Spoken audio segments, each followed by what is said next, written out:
નંદાલય હવેલી ખાતે અન્નકૂટ દર્શનનું આયોજન કરવામાં આવ્યું હતું। હરિનગર 5 રસ્તા નજીક આવેલ નંદાલય હવેલી ખાતે હાલ અન્નકૂટ મહોત્સવ ચાલી રહ્યો છે। ગતરોજ પરમ પૂજ્ય દ્વારકેશલાલજી મહારાજે અન્નકૂટના દર્શન કર્યા હતા। નંદાલય હવેલી ખાતે અન્નકૂટના દર્શન માટે મોટી સંખ્યામાં ભાવિક ભક્તો ઉમટી રહ્યા છે।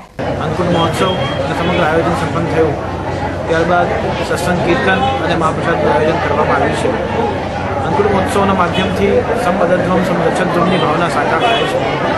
સૌ વૈષ્ણવજનોના જીવનમાં સુખ સમૃદ્ધિ અને સાત્વિકતાનું નિર્માણ થાય તે માટે ભગવાને ગોવર્ધન ધારણ કરી સમગ્ર બ્રજવાસીઓની રક્ષા કરી જે સંદેશો આપ્યો છે તે સમગ્ર વૈષ્ણવ સૃષ્ટિના અને હિન્દુ ધર્માવલંબીઓના જીવનમાં વ્યાપ્ત થાય અને સર્વે ભવંતુ સુખિનઃ સર્વે સંતુ નિરામય એ ભાવના સમાજ પરિવાર અને વ્યક્તિના જીવનમાં પથરાય એ હેતુથી દર વર્ષે અન્નકૂટ મહામહોત્સવનું આયોજન કરવામાં આવે છે।